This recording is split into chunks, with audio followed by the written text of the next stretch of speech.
Hi, good afternoon. Welcome to Staffordshire University. We're going to give you a talk about the importance of cybersecurity and protecting your business. So just to introduce ourselves, I'm Chris Howard. I'm the course director for cybersecurity networks in the Department of Computing. So I look after our undergrad and postgrad courses in cybersecurity networks and cloud. I've got two of my colleagues with me, Dr. Asma Patel, who heads up our PhD research team and does a lot of recruitment for the PhD students and supporting and supervising them. And her PhD topic was focused on cybersecurity. And I have Dr. Tomasz Bosakowski with me. He's the course leader for MSc Cybersecurity and Networks and has got a lot of experience in the field. So they'll be dropping in partway through the talks and giving their view and some examples for you. So what we want to look at is what are the risks and what can we do to mitigate against them. And what we've chosen is because cybersecurity is such a big field, it's like an umbrella term covering things like information security, infrastructure security, data in transit, data at rest. So we just picked on what we think is the most common type of risk we face as users of cloud services. So I'm going to give an introduction to the topic of phishing. Asma's going to delve a little bit deeper into it, and then Tomasz will look at the idea of social engineering, and then we'll be open for any questions at the end. So I think it's good to discuss what cybersecurity and cybercrime is, and this is a good definition we use, where cybercrime is a computer crime involving a computer and a network, may be used in the commission of a crime or may be the target, and it can harm someone's security and financial health. And of course, that's for businesses as well. Majority of successful cyber attacks, 91%, done in a survey by Phishing, began with curiosity, fear, or a sense of urgency, will entice you to give personal detail over. And we've got some really simple examples to show you of how that happens. So one of the big risks we face at the moment is this concept of what we call phishing. So it's whether a target, typically a person, is contacted by either email, telephone, text message, typically by someone posing to be from a legitimate institution to lure you as an individual into giving sensitive data across, such as personally identifiable information, maiden names, date of birth and so on, banking information, credit card details and passwords. And a lot of people do fall for this and give information across. So as an individual, it's very damaging, but also what people are doing is trying to get this information so they can access your corporate accounts. And once they can get into someone's corporate account, they can then leverage it, escalate the privileges, and do a lot of damage to the organization you work for. So phishing is typically an email that mimics messages from someone or a business that you think you trust. And they are purely designed to trick you into giving up this personal information, or clicking on a link that leads to a malicious site that will download malware. So the malware is a little bit of software that installs on your computer. Once it runs, it can then be transferred across to other places. Thousands of these attacks are launched every single day in every country. So what can you do about phishing? The first thing to do is stop trusting your emails. People will see an email coming up, for example, from British Gas and assume it is from British Gas. Very few people actually look at what the sender ID is. The best way we can address this issue is security awareness and training.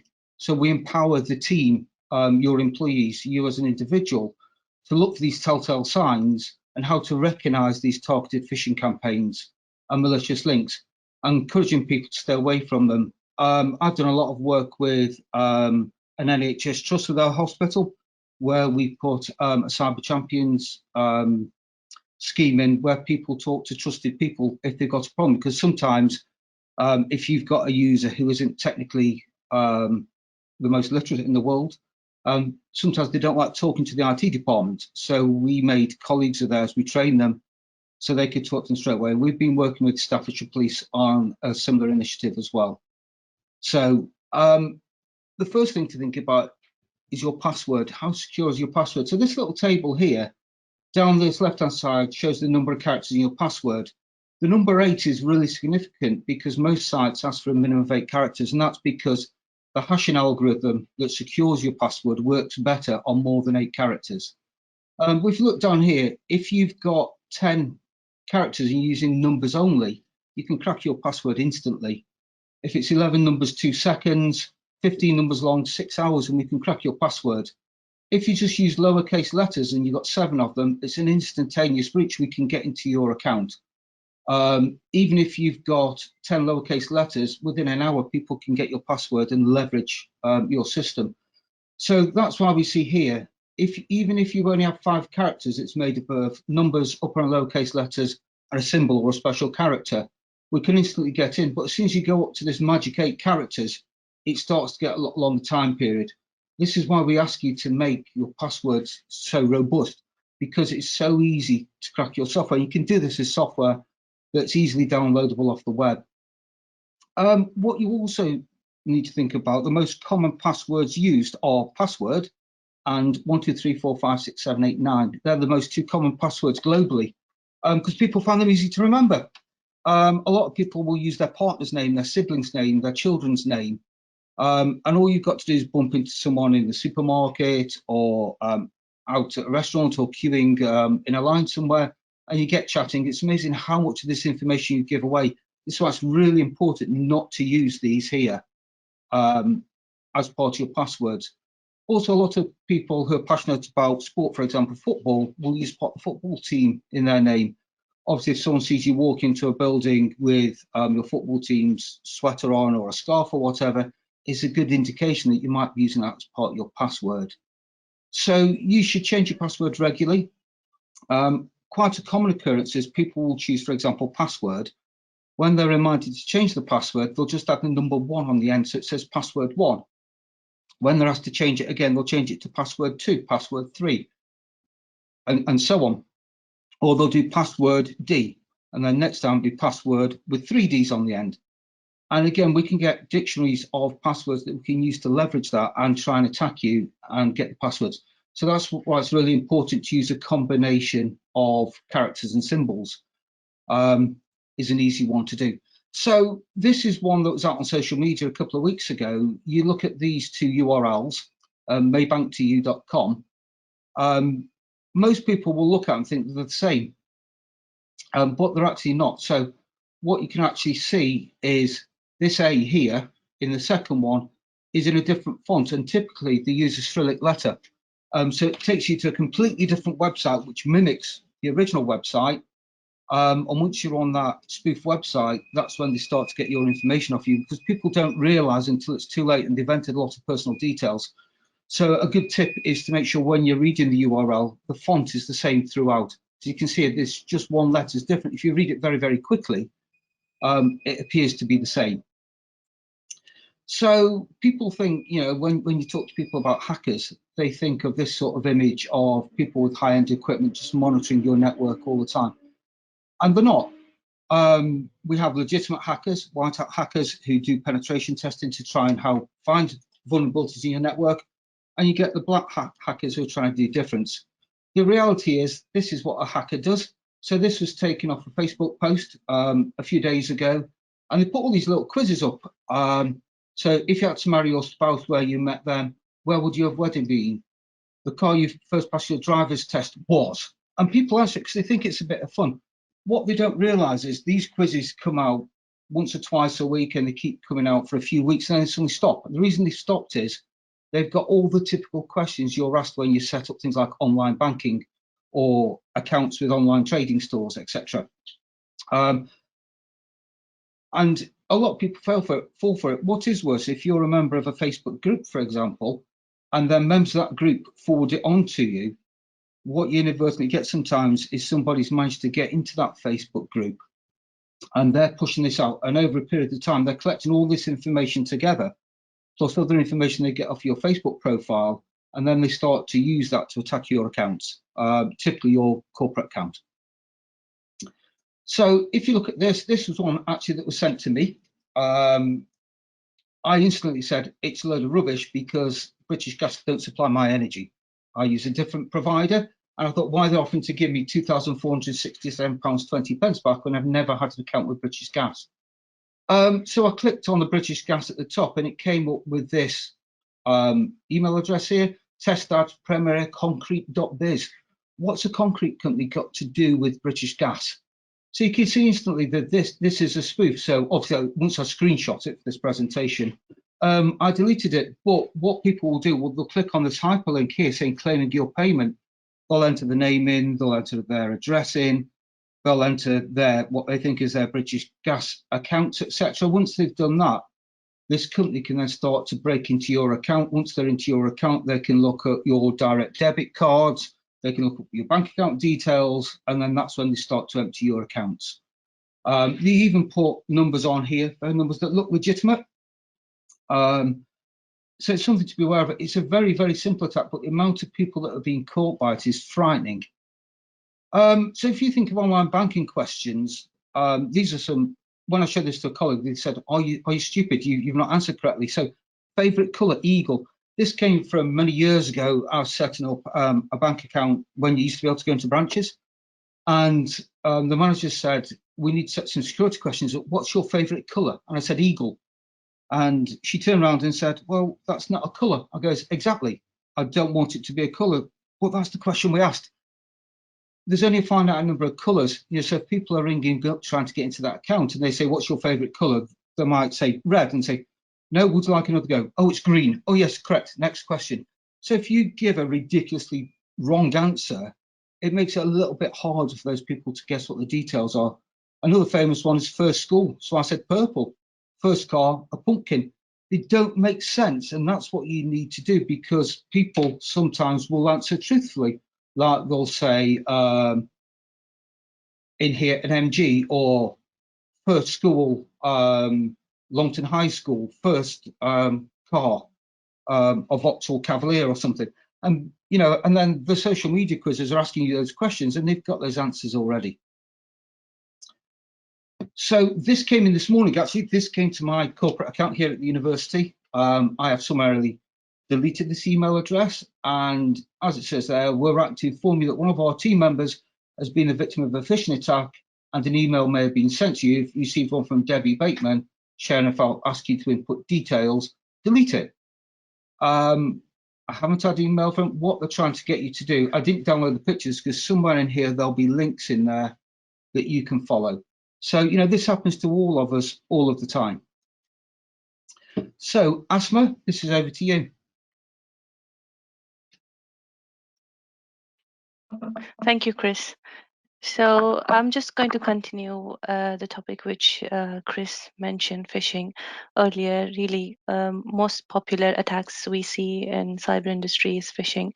And I'm going to give you some examples by running a very small quiz made by Google, just to help all the people aware of what happens if you click on any link or open a file, which you probably receive almost very frequently, and maybe some are aware, some are not. So I'm sure with that quiz you'll have an understanding of what sort of key elements you need to notice before you open any email which you probably think potentially it's a malware or it's a malicious email.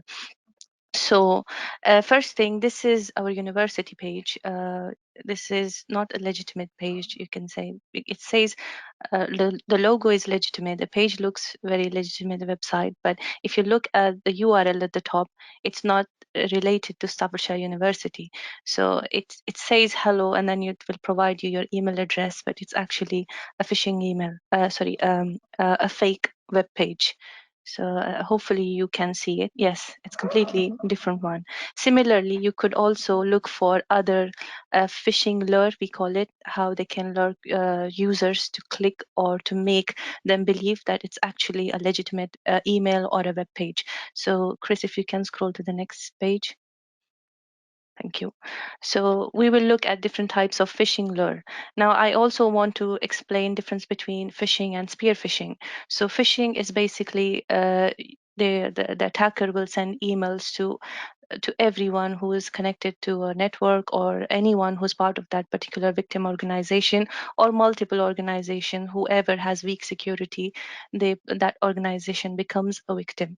So that is phishing. Whereas spear phishing is there will be a targeted person whether he'll be maybe a user who they potentially think can be a weakest link and we can lure him easily, or it can be a staff member or an employee with high privileges, and they want to draft a phishing attack very tailored, specific to that person's profile. So just to make sure that that person does not really identify these phishing lures very easily. So spear phishing is when you have a targeted one specific person who's your victim or specific page. So that's the difference between phishing and spear phishing. And spear phishing usually it's more dangerous because it's very difficult to be identified. You can easily look at these common lures to identify phishing attacks. You'll have very strong intrusion detection systems and also alert systems that will pop these common signatures and help IT administrators to avoid these common phishing lures. But spear phishing, you don't know what are these lures, how, because they are specifically tailored to a person. So that's the difference. So I'll talk about some common indicators that you must see when you receive an email or you receive an attachment or something that you may think it's malicious.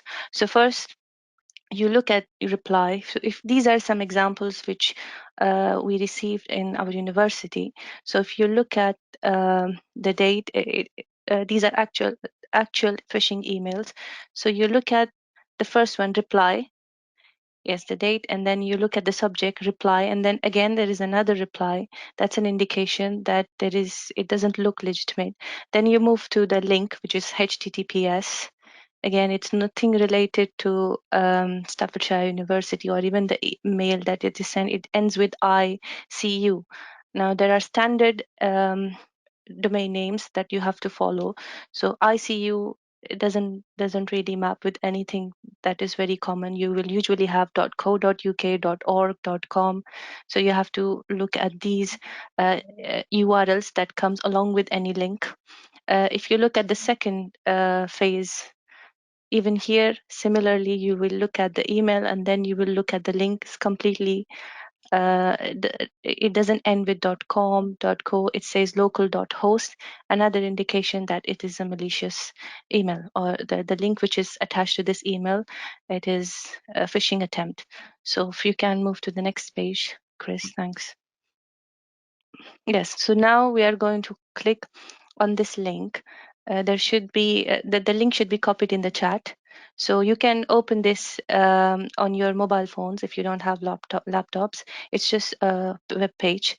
Click on it, and then it will ask you to put your name and email address. Don't be scared. It's a legitimate quiz, so you can put your name and your email address without worrying. So can we open the web page, Chris? I can attempt to. Okay, thank you.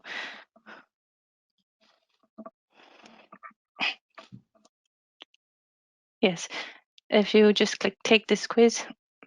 Thanks, Chris. Yes, so here you have to put name and email. Chris, you can put your name or my name and university email. As I said, it's legitimate. It's fine. So while others are following, if you're following this quiz, you have to do the same, your name and your email, and then I will explain. We'll go through the quiz questions one by one, but it is real life example that you should look for, as I say, indicator of identifying whether an email is phishing or not. So here we see an email sent by Luke Johnson, and then we have an attachment, says docs file, and we don't know whether it's legitimate or not. So email looks okay, it's a personal email, ends with @gmail.com. Then if you hover over department budget.com, if you hover, you should have, or at the open in docs link at the bottom. Yeah, at the bottom it shows a link, says drive google.com and /Luke John. Now here, if you notice, this URL is not legitimate because there shouldn't be dash dash. This is not a common pattern that we see whenever you try to open Google Drive files using Google Drive. So there is an indication that it's a phishing attack. So if you click on phishing, please, Chris. So this will also show you answers why. So show me. It will show you here that it says drive dash dash google.com. If you see, the link is not a Google Drive, it is potentially a malicious URL. Now in this one, if you look at the logo, it says eFax, but when you look at the email up, it's completely different. So it's efacks.com. So this is a first indicator that it's probably a phishing email. And when you hover on the link, yes, if you notice at the bottom, it says http efax.hosting.com mail ru, and it doesn't end with .com or .co.uk, it just ends with .co. That's another indicator that it's a malicious URL. So we will go for phishing. Thanks, Chris. So if you check your answers, show me, it will say first indicator, different email as compared to the logo. And also we checked link was also not legitimate. If you click next, Chris. And also .co. Thanks. So next we have another email. It says, hi, do you remember this photo? Now, if you go to this photo, again, it ends with drive.google.com .download photo. So this indicates it's not a legitimate URL because the link doesn't end. It should usually end drive.google.com and then / downloads and photo, because one is a domain name and then it will have a file name. So this is another indicator that it's a phishing email. So if you click on phishing, you can try yourself, and if you are following this quiz on your phone, you should see all the URLs and you will understand. Another, yes, there was also that it comes from styes.net. So that is, why would anyone send a photo using this particular website? Why net? So this is another thing that you need to be careful. Now this one looks Dropbox. So we will check again email. Email looks fine. Then it says upgrade your Dropbox. So if you hover before clicking, we will hover over your upgrade your Dropbox and it should show us a link. It says https / www.dropbox.com. It ends and then it's / buy. So this looks a legitimate URL because it's not a very continuous long URL and it moves to a different domain. And is there anything else that we can spot? So the Google Dropboxmail.com looks fine. The link looks fine. So I would say it is a legitimate one. So it says, yes, it is correct. Show me, if you could please check our answers. So yes, it says Dropboxmail.com. That looks a legitimate email address. And next, because we clicked on the hover, it was also dropbox.com, and then it moved to a different domain. So this is how we read URL. It's just 3 more left. So in this one, it says, hi, good day, Chris. Please find attached. Now, if you look at the attachment, this is one indicator because it says f.a.r.pdf. And this is the clear indication why there are so many dots. Usually in security, if we use conversion, changing malware to a different format, so this sort of file naming we will use. So this is an indicator that it can be potentially a malware. Look at the email, it says from school. So school should have either ac.uk or education. So why we are using org domain? So that is another question you can think about. So a domain also doesn't match with an email coming from education institute. So this is indicator that it's probably a phishing email. So if you click on phishing, show me. I've already explained, so I think it's going to say the same org. It should be education or co.uk. And again, f.a.r is an indication that probably the file was changed to a different format and could be a malware. Next. Q. Now here, someone has your password. It says change your password. So again, we will do first the email. It says google.support. Doesn't look legitimate. It should have an ending domain. Second, let's check the change password link. Even here, it says my account, google.com, and it doesn't end there. There should be a /. And then it's a very long URL. Doesn't look like a legitimate URL. So I would go for it's a phishing email. So yes, it will show you answers. Google support. If next. Again, it doesn't end. This is okay. Another one. Government-backed attacks may be trying to steal your password. Again, we'll check no reply at Google support, and then you check the URL. It says Google. Again, it doesn't have www. It just says google.com. So another indicator why. So it's a bit tough one, but I would say try phishing. Okay, it is. So it says Google support, again, unused address because it doesn't have .com and URL. Oh, that wasn't the issue, but change password had tinyurl.com. So I missed to check this. So if you click next, Chris, this one's the last one. So here it says, hi, Chris, could you give access to this app, which is Trip IT wants to access. So if we'll check definitely the email, and then if you hover over it, is there any URL that shows? No.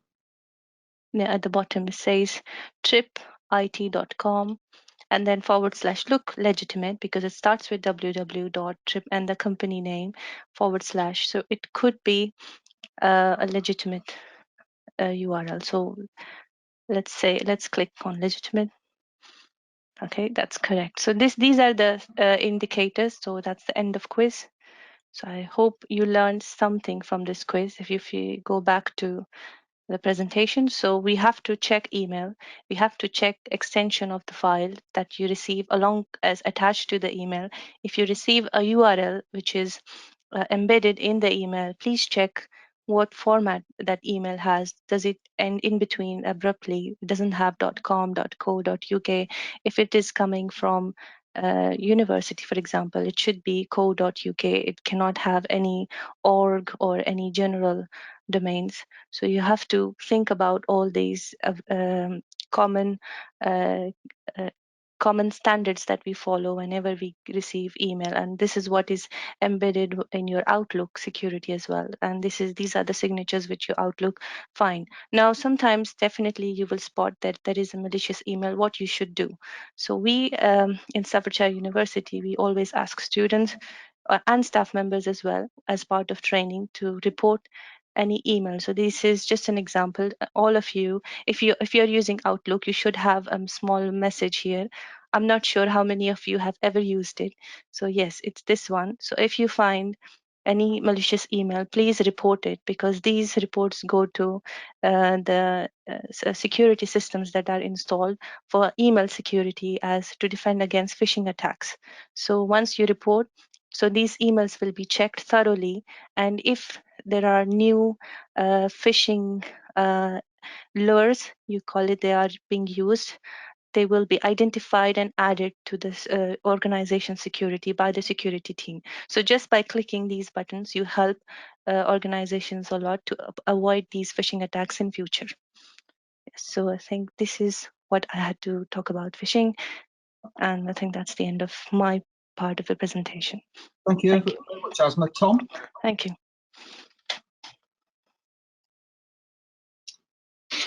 Okay, can you hear me, Chris?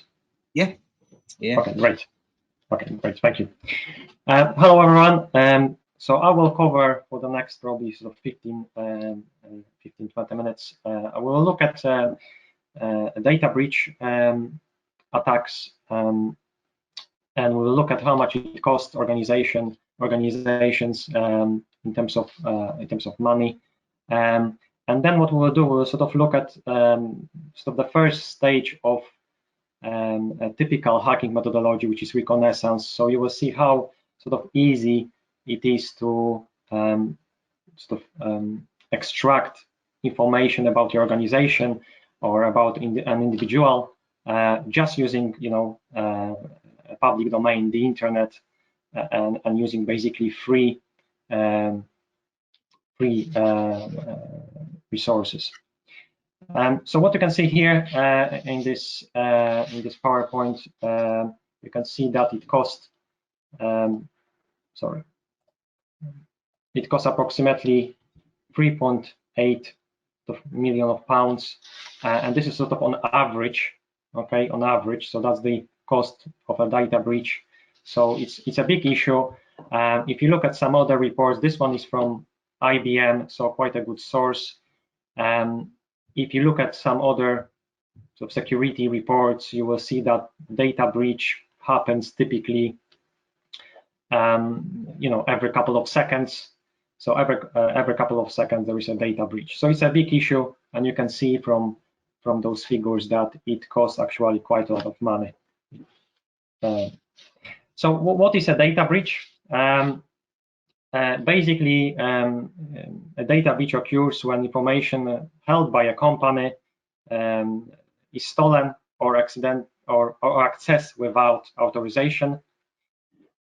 Typically, criminals can then use this information sort of when creating phishing messages. So as Chris was showing you, and Asma, so emails or text messages, and they sort of appear legitimate.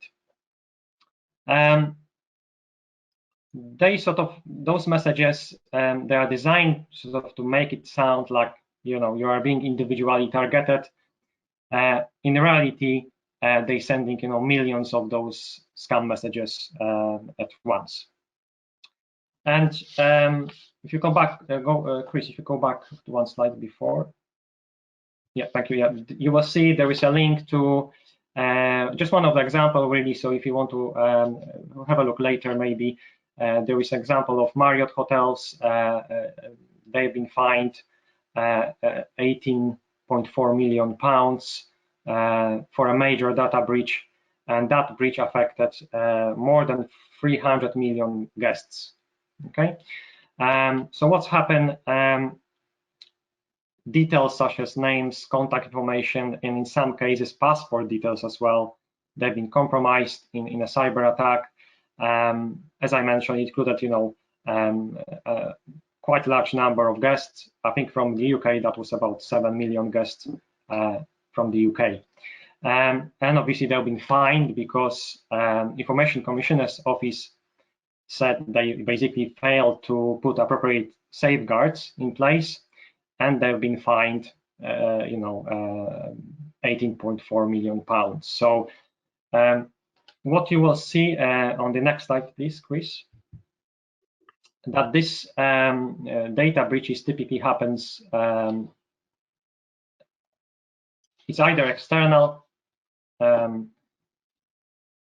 internal, could be internal data breach. So that could be someone working for your organization. For example, me working at Staffordshire University, I'm a staff trying to, you know, to steal some data from our university. That will be internal data breach. Also accidental loss, which means sometimes maybe you just email, you know, you email someone and maybe copy someone else into that email, and that someone else shouldn't really receive that information, you know, that sensitive information. So, you know, that's an accidental data breach. What you can see, sorry, Chris, I'm not sure because I can see only top right corner of the presentation. I'm not sure. Yeah, I think you need to zoom out a bit just to.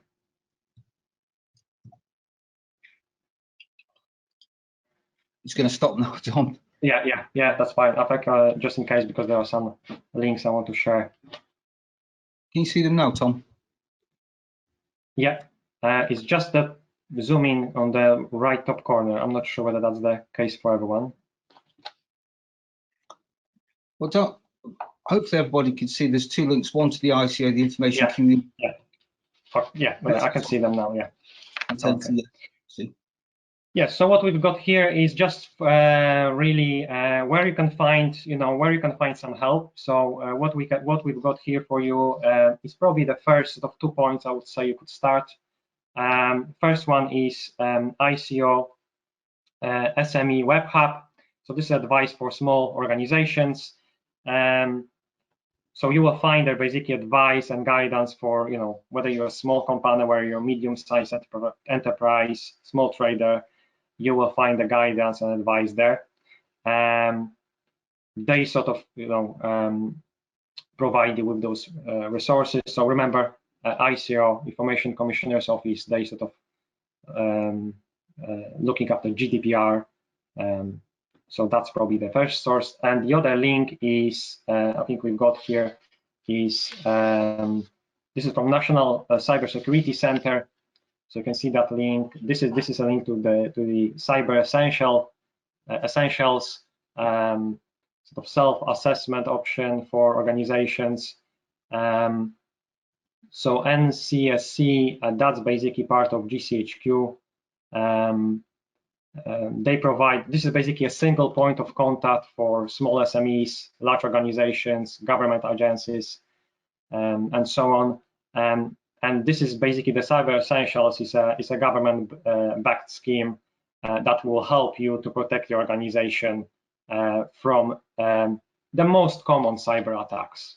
Okay, so this is probably the first two links I would say that you could sort of visit and explore.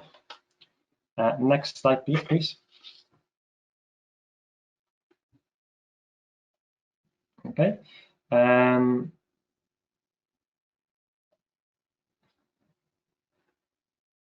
Okay, so the next thing we'll be looking at social engineering techniques. Sorry, Chris, I just opened so I can see my presentation. Sorry for that. So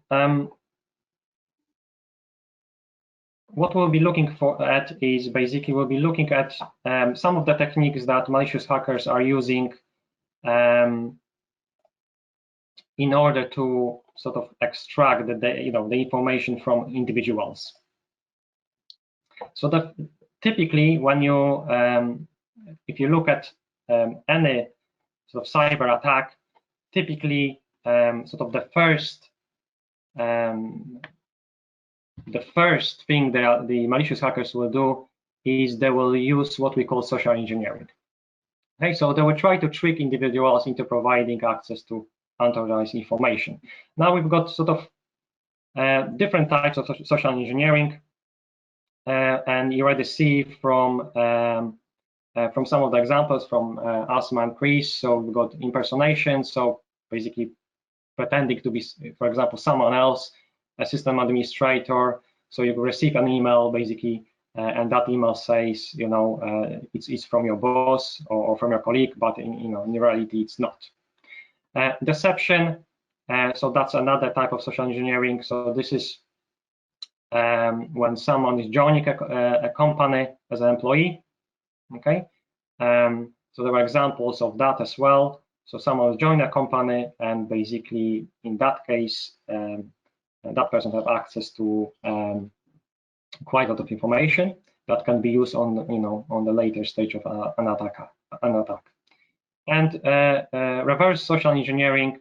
So this is where malicious hackers, they create a problem, for example, denial of service attack, and then sort of they advertise themselves as an expert in the field.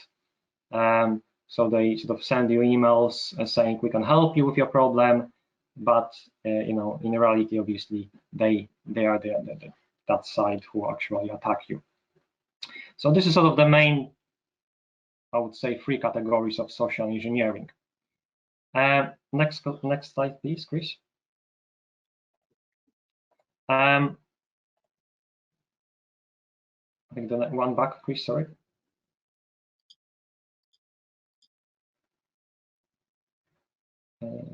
Next one, sorry, next one, please. Yeah, that one, thank you. So what we'll be looking at in a moment is we just go through some of the examples of tools or techniques that are used by malicious hackers when they perform the first stage of an attack, which is typically reconnaissance, or sometimes called information gathering stage. Okay, so this is, as I mentioned, typically the first stage, and sort of the aim of this stage is to gather as much information about victim. It could be a person, it could be a company.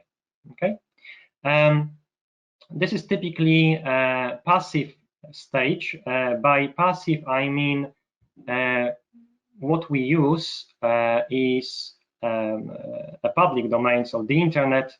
So anything that is free on the internet, that will sort of belong to this category, passive information gathering.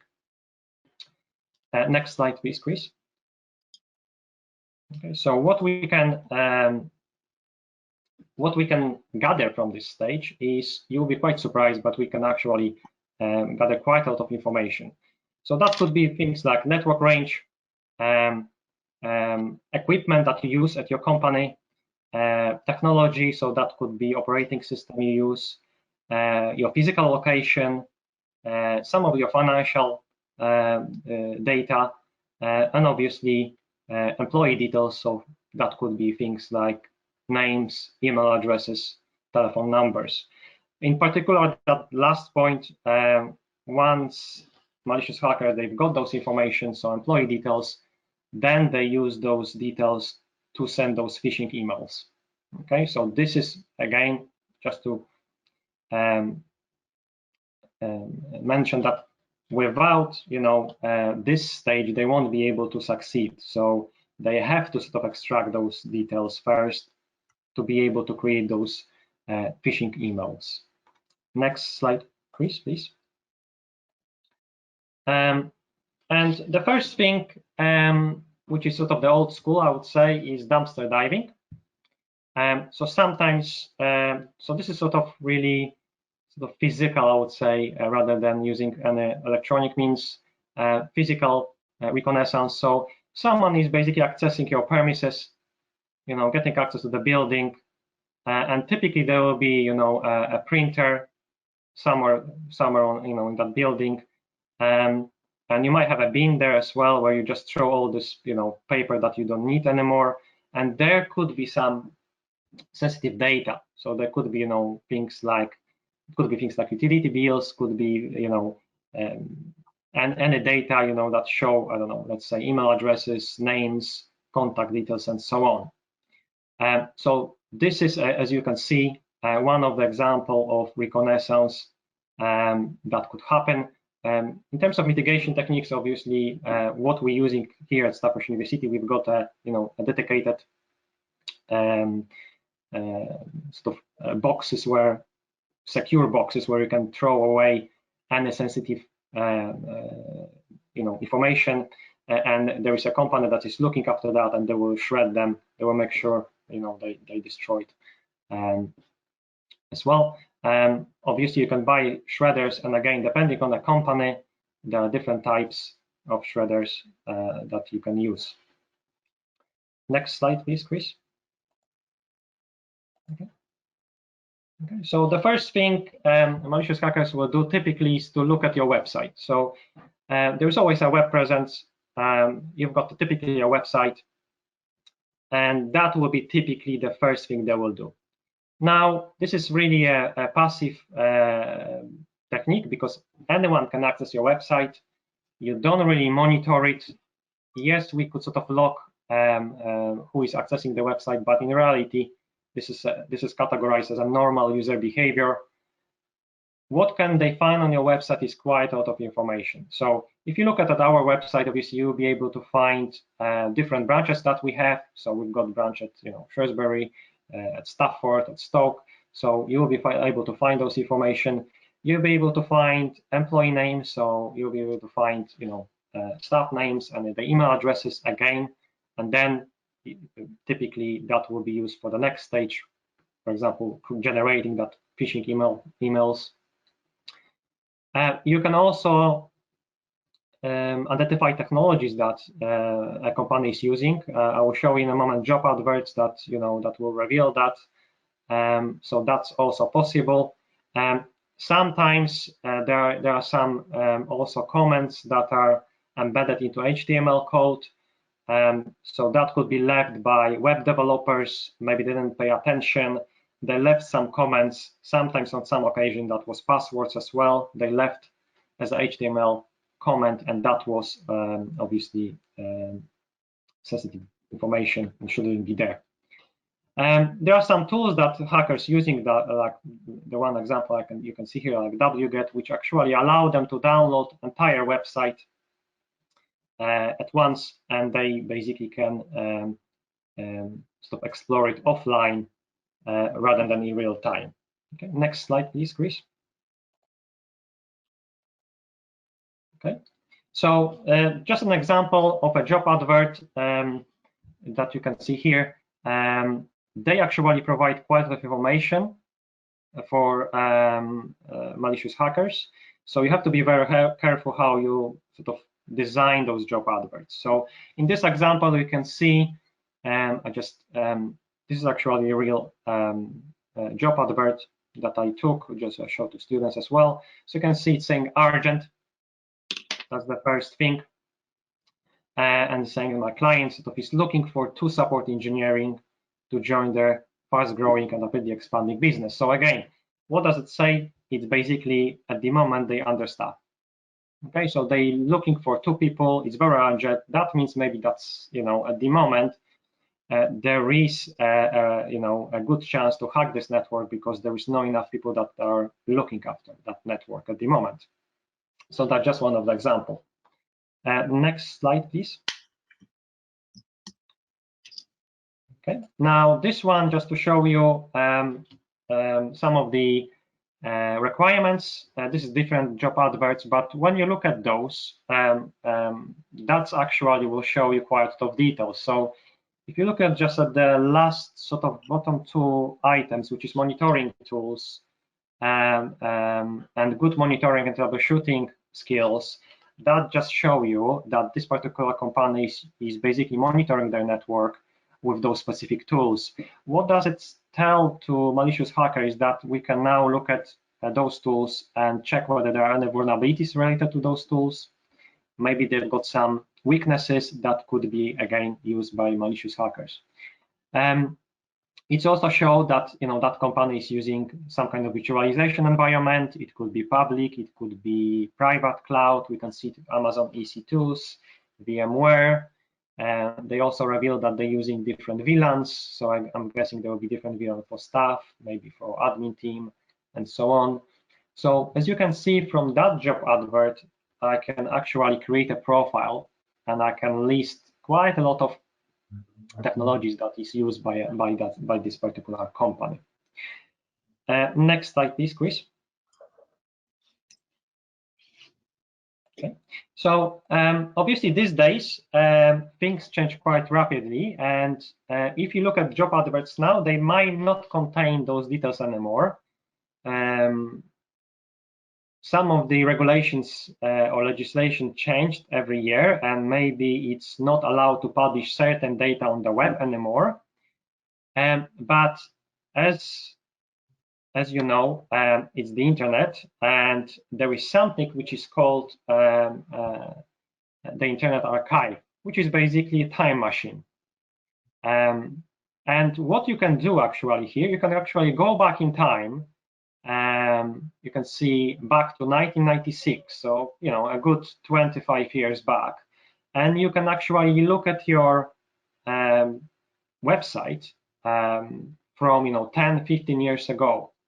So there are snapshots. They're not taken every day, but they take typically once per month or sometimes a few times per month, and you will be able to access the old version of your website. And that's what malicious hackers will do as well, because maybe they cannot find something now. It doesn't mean that information, it's not there when they look at the older version. So this is another thing that you can explore. Visit archive.org and just type your website and see whether they've got your snapshot. Okay, and you can then investigate what's there. Next slide, please, Chris. Okay. The next thing, obviously, apart from accessing your website or older version of your website, is using a search engine such as Google. So Google is very powerful. Everyone can use it. Again, it's passive. Anyone can search for for any term. So you wouldn't know that someone is searching your company name. And the term Google hacking means basically that we are using some advanced operators with our search. So what will happen here is that malicious hacker can quite nicely narrow down what they're looking for. So you can see this is a number of sort of specific advanced operators that can be used. Typically, what they will do, they will use the site operator. So if you just type site : and you type the domain of your company, and then, for example, you press space and type a specific keyword like admin or login, that's what they will be looking for. That will basically give them a few results, and then from there they'll be trying to see whether they can access your system, your network from there. So typically they will be using that to find any login pages which are on your website, anything that is related to to password logins, anything like that, because that will basically then give them access to your system. So that's sort of another tool that could be used by malicious hackers as well. Okay, and I think that's it from me, just to show you those two. Yes, that's all from me, Chris. Thank you. So, I mean, we hope that you got an idea of the most common cyber issues that are facing us at the moment, and simple things we can do to make our online presence safer for us and our organisations. One of the big things is educating your users. Nobody knows everything, so it's really important you pick up on these simple things that you and your colleagues can work with.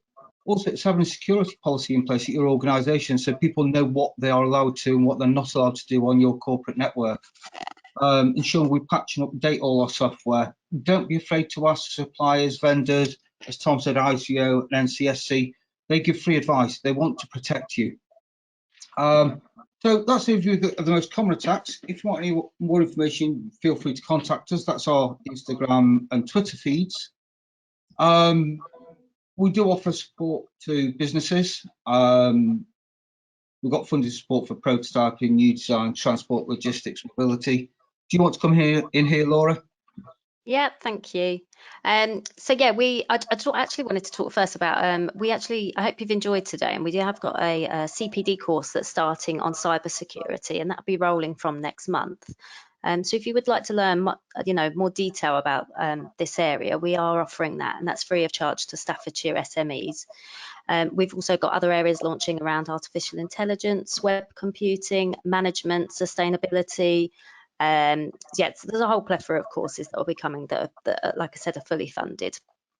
The prototyping and new product development, that's aimed at businesses within manufacturing, and we can give you designated student support and a dedicated academic to work with you. We also have a project that looks at transport and logistics, and that's more around the green and more efficient movement of goods and people internationally. We have office space at our Stoke-on-Trent campus, so we've got incubation offices. We've got 11 of those at really competitive rates. We also have a startup hatchery, which is more of a collaborative working space aimed obviously at new startups, and they'll have access to all of our specialist equipment as well. I've already mentioned our CPD. We do offer apprenticeships if you are looking for some longer term training. And if you were thinking about having any work placements or offering work experience, or if you have any graduate level opportunities, again, please do get in touch. We have an in-house Unitemp SIC team who can support you end to end with that. And we've got a careers team internally that deal with our students and graduates as well. And if you are a large employer, again, we can offer you support with Innovate UK funding and applying for bids and grants there, and also knowledge transfer partnerships. So if you've got any more, if you'd like any more information, sorry, yes, Chris, if you just pop to the next slide. Thank you. If you do want any more information, like I said, particularly about finding out more about our cybersecurity course, please do get in touch. It's at employers@staffs.ac.uk. And I'd like to just thank the Growth Hub today as well for letting us be part of their Do Digital campaign. So yeah, thank you. I don't know if any questions have come in, Anna.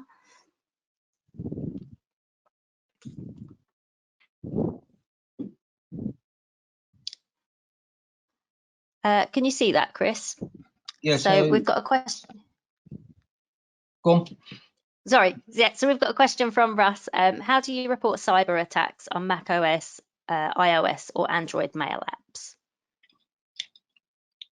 On the Mac OS, you can go on to the Apple website and report them back there, and there's a developers community you can talk to, and the same with iOS. And there's a reporting system. I presume it's the same on Android. I don't actually use Android, so do you know about that one, Tom or Asma? I believe there is a reporting system within the Android mail app. There is usually, if let's say Android or iOS, if you're using app and it crashes, you will come up with a pop-up dialog. Do you want to report it? So you click on it and it reports. So this is what usually, because you only report if something, if your app is not working or something crashed.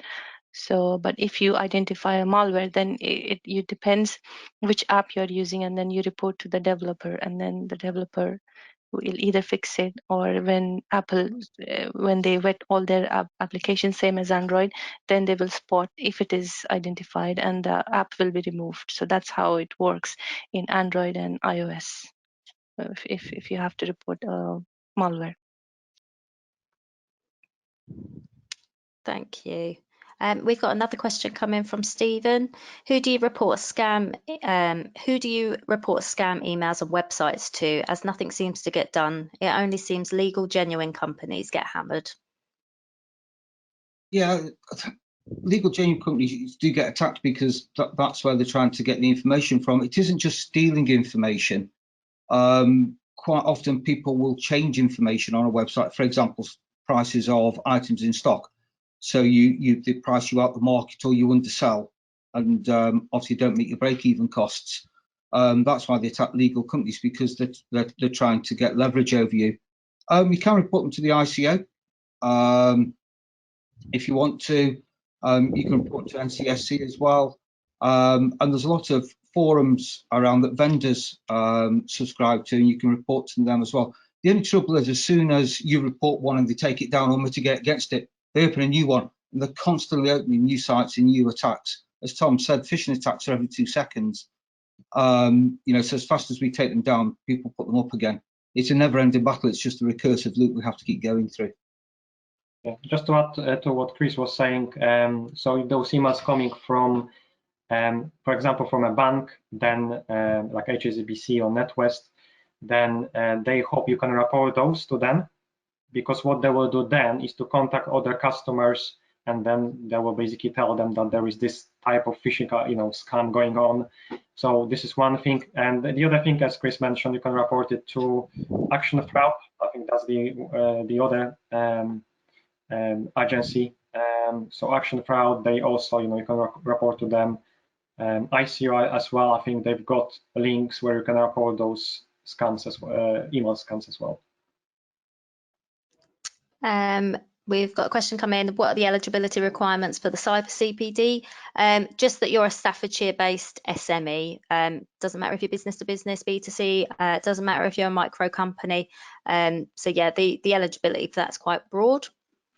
Another question: is there any point in reporting? Does any action actually get taken? Action does get taken, and typically it's mostly sites are taken down and websites blocked, etc. Legal action, I don't know, especially in the banking arena, they tend not to publicise actions they've taken for obvious reasons. Normally it's just sites are taken down and the email addresses that came from are blocked. So it's just make a new email address. So it's a constant one. But reporting it does help the wider community. And there's a lot of organisations, for example, Juniper, Cisco, AWS, and so on. You can report back attacks on network appliances, for example. So they'll just patch the appliances and push updates out really, really quickly. And it's really, we're helping each other in more of a social context. Hopefully it'll make you feel better reporting it, and it'll stop you getting attacked from that place again, but it'll also stop other people getting taken in and attacked as well. And if everybody does that a little bit, hopefully it'll gain momentum enough that people will just slow down doing it, because they realise people are starting to stand up and say enough's enough. But we all need to be reporting attacks. The problem is a lot of us get complacent and say, oh, there's no point, nothing's ever done. And the attacks just keep on coming and coming and coming. But if everybody starts to report them more, the attackers will find it more difficult to get through in the future. Another question, how can one identify the source of authorized phishing MAC address?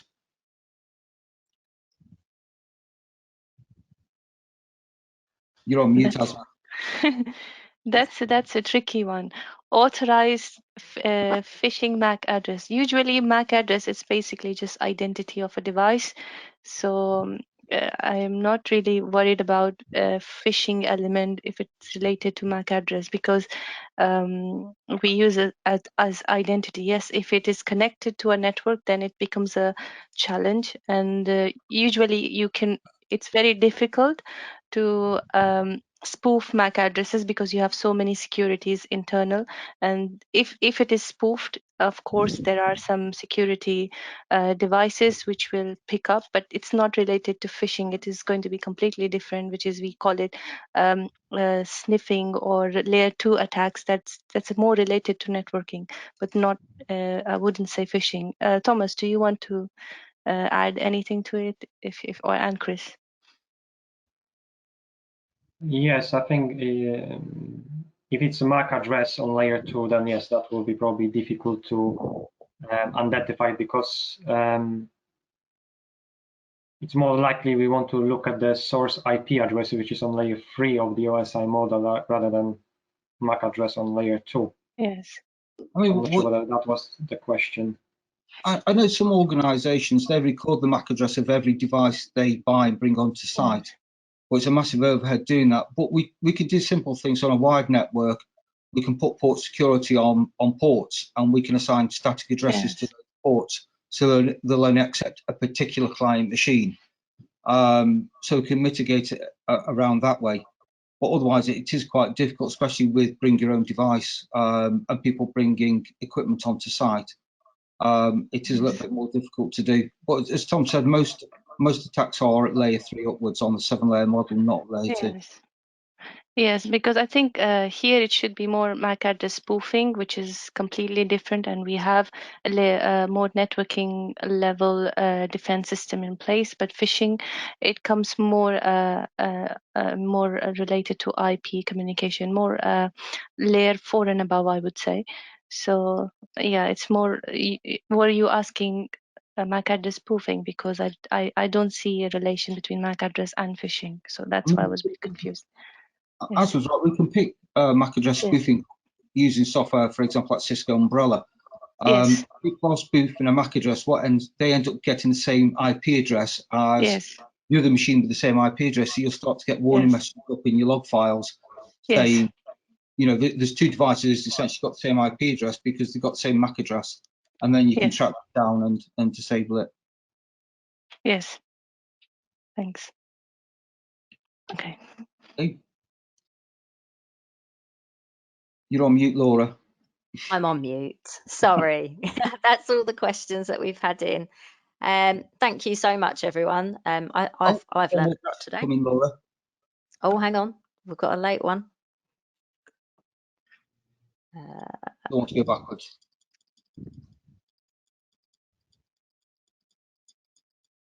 The National Cybersecurity Centre now recommends using passwords of 3 random words. Do you have any figures for that type of password? I don't, I'm afraid. And another one they do is to think of a phrase or some song lyrics that have particular meaning to you and use the first letter of each of the words and change some of the letters to a number. Yes. So, for Yes, example, and special characters. Yes. yeah. So if you thought you could replace the letter L with the number 1, and you could replace the letter I with an exclamation mark. So you just pick the first letter of each word of a phrase or something that's got special meaning to you. And quite often people pick song lyrics or a line out of a film or something like that. But I'm afraid I don't have stats for the 3 random words. But what you've got to think about is we also have multilingual dictionaries now. So when we used to do dictionary attacks, we used to just download an electronic dictionary and throw passwords from that dictionary. And now you can get it so they're 2, 3, 4 words long, and you can get them multilingual as well. So 3 random words is better than using just numbers or just letters and so on. But you need to be putting symbols in there as well to mix it up a little bit, because we can buy. I used to use 3 different languages to make up my passwords until I found out I could download multilingual dictionaries, and then I suddenly changed it very quickly. Because I didn't think 3 people spoke the 3 foreign languages I do. But hey ho, we learn, don't we? So otherwise, thank you very much for attending today. And I hope it's of some use to you all. That's brilliant. Thank you. Thank Bye. you. Bye-bye. Thank you.